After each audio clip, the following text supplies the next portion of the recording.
Muito boa tarde para você que está nos acompanhando em mais um episódio do Grão à Barra Podcast. Vamos conhecer mais uma história desse setor, nosso podcast que cada vez mais cresce em audiência e participação. E o nosso convidado dessa semana já está aqui comigo, que é o Ivan Blumenschein. Falei certo, Ivan? Seja bem-vindo. Obrigado, falou certíssimo, é isso mesmo. Obrigado pelo convite. Muito bom. Ivan, então eu vou manter a nossa tradição aqui do nosso podcast. Eu vou pedir para você se apresentar para os nossos ouvintes. Fique à vontade, o espaço é seu. Tá, então meu nome é Ivan, eu tenho 48 anos, eu sou sócio da Nugali Chocolate, junto com a Maitê, minha esposa. A gente vem de, originalmente, formação como engenheiros, né? A gente começou a trabalhar na Embraer, fabricante de aeronaves, se conheceu lá, e a gente sempre foi chocolate, apaixonado por chocolates. E a gente viajava bastante a trabalho, tinha época que a gente ficava mais fora do país do que aqui, ali no começo da década de 2000, e trazia sempre um estoque particular de chocolates importados. E, e, e a Maitê, minha sócia, que teve um insight, uma sacada, né, uma percepção, a sensibilidade de que a encomenda mais comum que os amigos, que os parentes pediam quando a gente ia viajar a trabalho, cada um na sua área, era para trazer chocolates, né? Então, vai para a Europa, traz aquele chocolate, tem aqueles mini tabletinhos suíços, traz um chocolate belga, traz tal marca.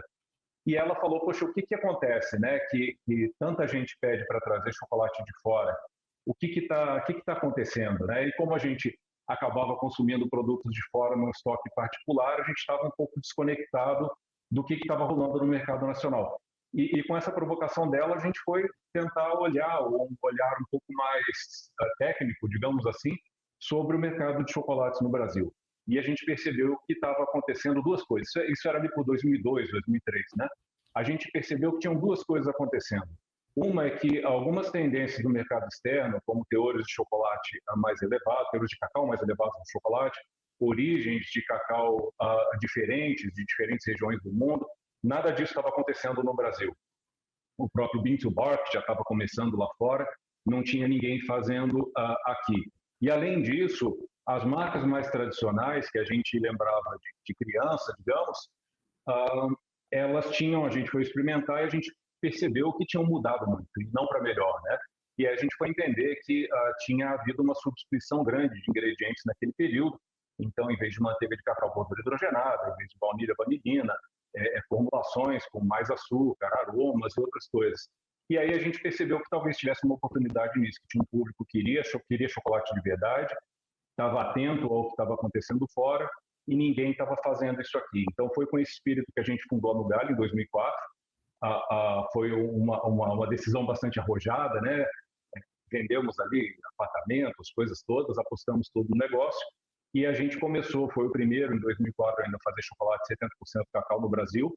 E aí a gente começou um trabalho para ser o primeiro a fazer bean to bar no Brasil.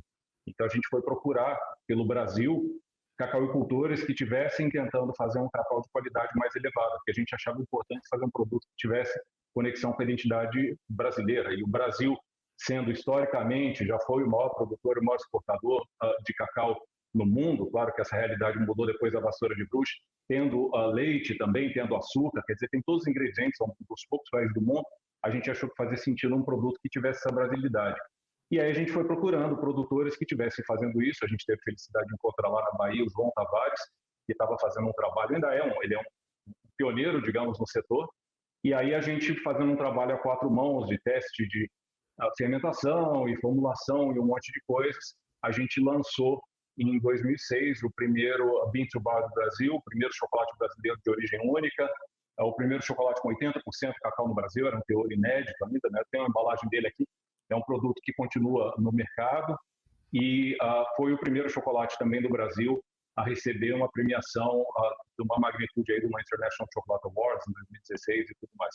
E de lá para cá a gente segue nesse mesmo caminho, né? Trabalhando sempre com foco na qualidade. A gente agregou outros apelos na nossa marca, outras coisas que a gente viu que precisava fazer sentido, né? Então, toda a parte de atendimento ao público com restrições alimentares, então, intolerância à lactose, ou as diversas alergias à proteína do leite, glúten, soja e tudo mais, veganos e várias outras exigências de perfis, né, de clientes, e toda a parte de sustentabilidade, né, que a gente de certa forma, foi o primeiro a fazer o Fair Trade, né, o comércio justo, ainda que a gente não soubesse o nome dele, mas a gente veio agregando várias outras coisas também, a energia fotovoltaica, a certificação lixo zero, a compra de créditos de carbono, empresa de carbono neutro, desenvolvemos embalagens biodegradáveis para substituir aquele laminado plástico e uma série de coisas que compõem hoje, eu acho que o conjunto de valores da empresa.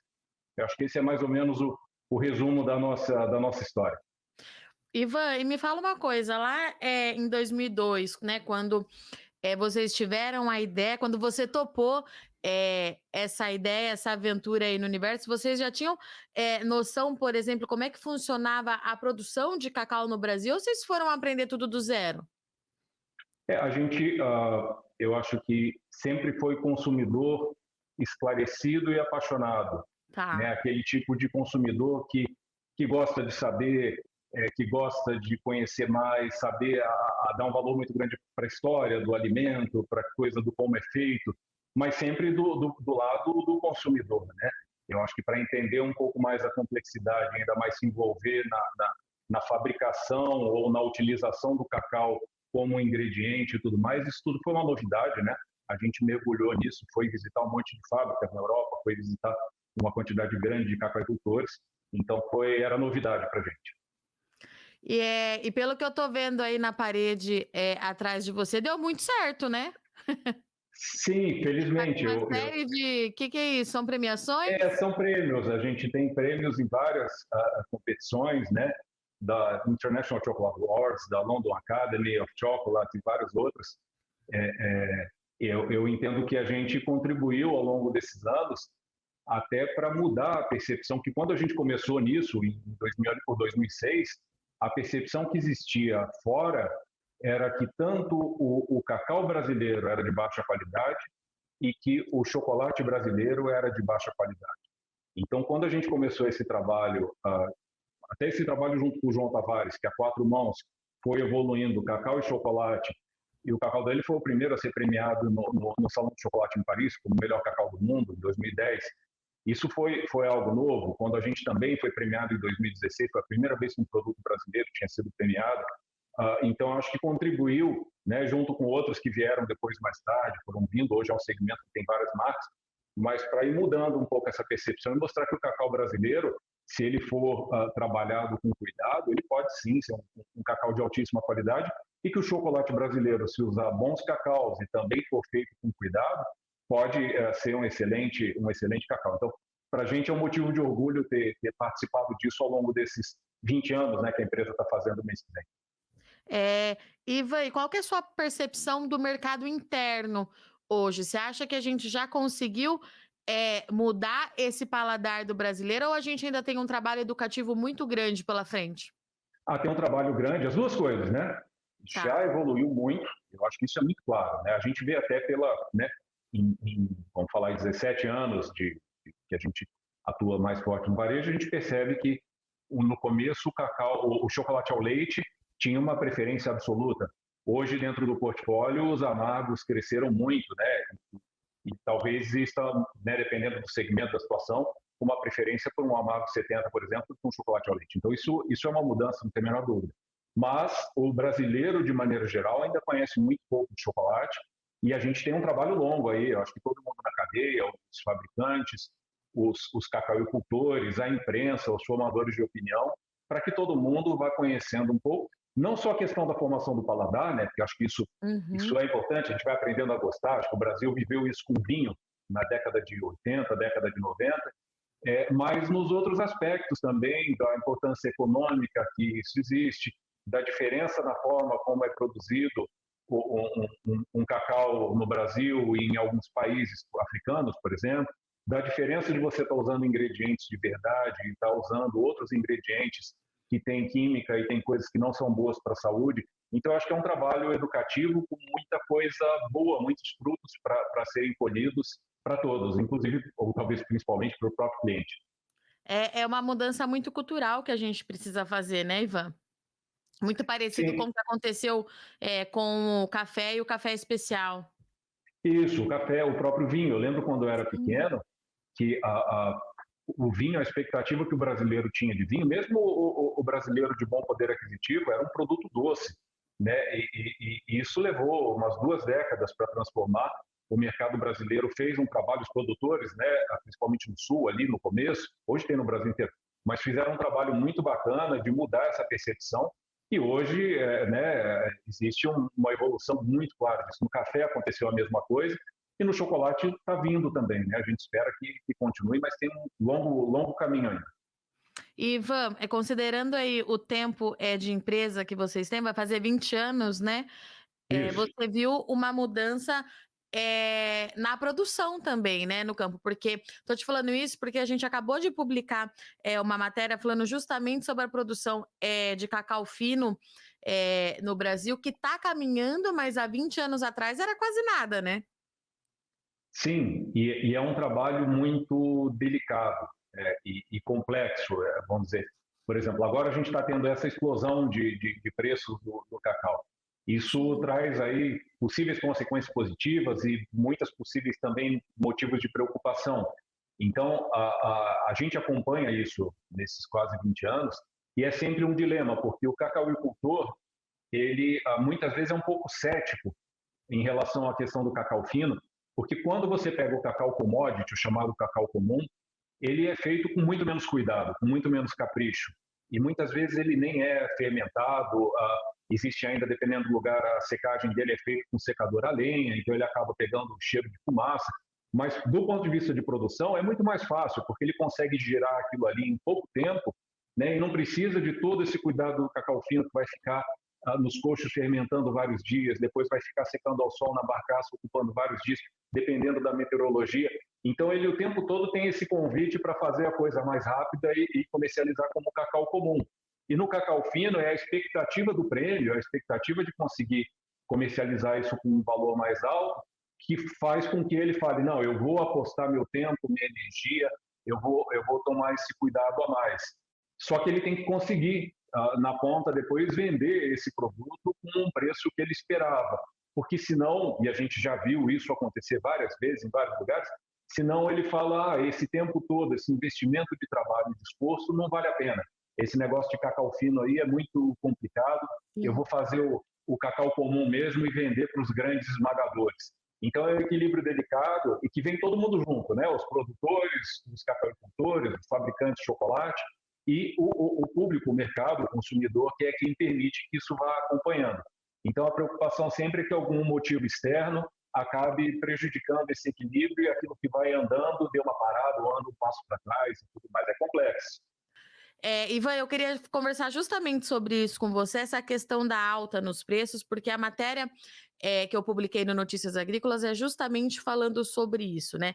Que era preciso um reajuste nos preços para esse produtor do cacau comum, mas que talvez os pequenos e os micros empresários do Bean to Bar não consigam se manter por conta dessa valorização que alcançou aí patamares que ninguém esperava, né? Por conta dessa oferta mais restrita lá da África, que está afetando todo o globo, enfim. O que você acha de tudo isso e como é que será que o setor vai conseguir lidar? Porque, pelo que eu entendi dos analistas com quem eu conversei, não deve ter um ajuste muito significativo de novo para baixo nesses preços, pelo menos aí no médio prazo, né? Eu acho que a expectativa é que dure um pouco essa alta, né? Sim. Até porque veio de uma sequência, não foi só agora, né? Já vem de mais de anos aí acumulando, então estoques já foram queimados, digamos assim, já foram utilizados. Então a gente acredita que essa alta vai permanecer por um tempo. E eu acho que isso é motivo de preocupação, né? Talvez num curto prazo se fala, que legal, vai pagar melhor, o cacauicultor, o fabricante de chocolate vai poder subir o preço e o consumidor vai entender. Mas na prática não é bem assim que funciona, né? Nenhum mercado é completamente elástico. É muito comum que quando o preço aumenta muito, o consumidor ele vai procurar um outro produto, ele deixa de consumir aquele produto. A gente vê isso com o preço da carne sobe, o consumidor vai para o frango, vai para outra coisa. Né? Apesar dele não ser o chocolate de qualidade, não ser uma commodity que nem essa que eu usei de exemplo, mas existe isso também, ele pode migrar para um lado ou para o outro. Existe a preocupação também que dependendo do fabricante, e às vezes mesmo a gente falando fora do mercado de chocolates finos ou de alta qualidade, mas é possível que o mercado, os produtores de chocolate de maneira geral, tenham aí uma pressão para substituir, aumentar, por exemplo, a substituição de manteiga de cacau por outras gorduras, né? O preço da manteiga também está subindo junto. Então, ou utilize ainda menos cacau na formulação, porque no Brasil as regras são mais flexíveis, digamos assim, ou mais permissivas do que comparado com o mercado europeu e o mercado americano. Então, são movimentos que eu acho que não são bons para o mercado como um todo, o resultado final, caso eles aconteçam, né, de baixar a qualidade, mesmo do chocolate que não é o chocolate fino, ele acaba, de alguma maneira, sendo prejudicial para o conjunto todo. E existe a preocupação também com fabricantes menores, se vão ter vamos dizer, a estrutura para suportar isso, como o consumidor vai reagir, até quanto ele está disposto a aceitar e o quanto isso vai resultar em queda de consumo dele, quer dizer, vai comprar menos chocolate de qualidade, e caso isso aconteça, uma preocupação para o próprio cacauicultor, que apesar de ele estar conseguindo um preço mais alto no cacau fino, pode ser que ele não consiga vender como cacau fino. Quer dizer, se esses fabricantes de chocolate daqui a pouco chega ali no ano que vem e fala, não, está diminuindo a venda, eu vou pedir uma quantidade menor, aí acontece aquilo que eu falei, que eu acho que é o que a gente torce para que nunca aconteça. O cacauicultor que apostou em fazer um produto de alta qualidade, ele fermentou bem, ele secou ao sol, e ele precisa de uma remuneração mais alta para justificar esse trabalho todo, ele fique com isso estocado, não consiga vender como cacau fino e acabe tendo que vender isso como cacau comum, e aí no outro ano ele fala, chega desse negócio de cacau fino, vamos fazer cacau comum, que é mais garantido. Então é difícil, esse é o tipo de coisa que é tão complexo que eu, pelo menos, não acho que dá para adivinhar. Mas tem uma série de temores. Eu acho que seria muito otimismo, uma visão muito romântica, achar que simplesmente vai todo mundo na cadeia ser mais bem remunerado e as coisas não vão ter consequência negativa. Ivan, me fala uma coisa, vocês estão completando 20 anos, quais que são os planos aí para os próximos 20? Olha, eu acho que é continuar no mesmo caminho que a gente vem. A gente sempre teve muito cuidado nos passos que fez, né? Eu acho que a gente tem uma imagem de uma marca muito positiva, a gente nunca teve grandes situações negativas, a gente, acredito, tem uma confiança muito grande do nosso consumidor, é um consumidor muito fiel há muito tempo. Então, a gente, ao longo desses 20 anos, a gente vem crescendo em média 20% ao ano, já tivemos a oportunidade de crescer muito mais, já tivemos interesses externos, de alguma maneira, mas a gente sempre considerou que era preferível manter um crescimento dentro de um tamanho que a gente consiga, ano a ano, ir se desenvolvendo, sem perder a identidade, a cultura e o nível de preocupação que a gente tem com todos os nossos processos, com todos os nossos insumos. Falando do cacau, por exemplo, né? Nossas relações com cacauicultores são de 10, de 15, quase 20 anos, né? E a gente não tem interesse nenhum em ficar se aventurando e trocando o tempo todo. Então, para formar, para criar esse tipo de laço, isso leva tempo. Então, a gente vai sempre procurando ir a passos seguros, né, mais ou menos nesse ritmo. A gente, há 3 anos, abriu a visitação na nossa fábrica também, então foi uma coisa muito bacana. Né? Hoje em dia, tem mais de 100 mil pessoas por ano, tem passado por aqui. É uma maneira também do cliente ver um pouco melhor esse cuidado todo que a gente tem.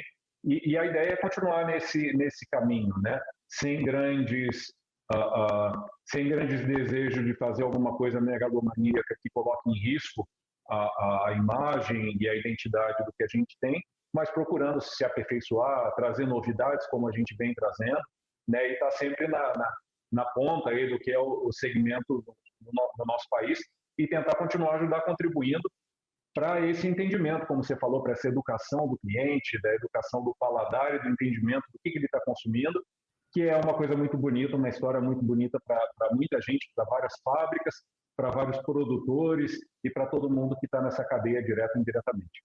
Ivan, onde que fica a fábrica de vocês? Fica em Pomerode, Santa Catarina, conhecida Santa como a Catarina, cidade mais essa alemã é do a Brasil. da visitação. Isso. Legal. Tá convidadíssima, tá? Claro. Quando estiver por aí, eu tenho um amigo que está morando aí em Santa Catarina faz pouco tempo, eu vou indicar para ele a visita, pode ter certeza. Indique e venha, quando visitar o amigo, venha nos visitar também. Não tenha dúvidas. Ivan, me fala uma coisa, como é que a gente encontra vocês nas redes sociais? No Galho Chocolates, né? No Instagram, no Facebook, nosso site nugalho.com.br. não tem muita dificuldade. Só escrever Nugali em qualquer plataforma que você vai encontrar.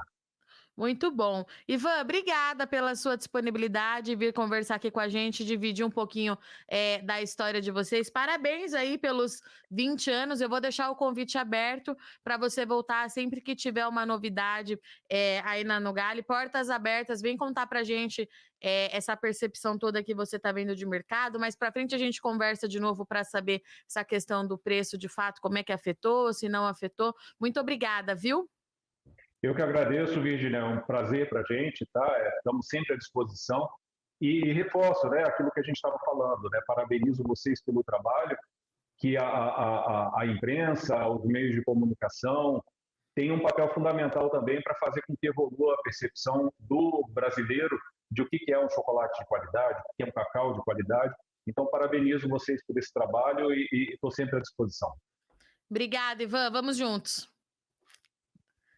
Portanto, estivemos aqui com o Ivan, que trouxe para a gente, contou um pouquinho a história da sua marca, a Nugali Chocolate, que está fazendo aí 20 anos de mercado. O Ivan é um dos pioneiros quando a gente fala do sistema Bean to Bar aqui no Brasil, e a gente está muito de olho agora, principalmente nesse momento em todo o setor do cacau, porque os preços eles estão explodindo tanto no terminal de Londres como no terminal de Nova York. Isso reflete também nas praças de comercialização aqui do Brasil, uma remuneração justa, e que o produtor de cacau precisava desse ajuste no preço, mas de fato alcançou patamares que ninguém estava esperando, e os micros e pequenos empresários aí da área de chocolate estão sentindo bastante o impacto disso, porque agrega valor ao produto final, e ainda tem a preocupação para saber o que vai acontecer com a produção de cacau fino aqui do Brasil, né? Se o produtor, se ele vai se manter na atividade ou se ele vai optar em fazer só o cacau comum, como a gente costuma dizer, já que esse dinheiro ele gira mais rápido, dá menos trabalho, menos dor de cabeça para o produtor, vamos dizer assim,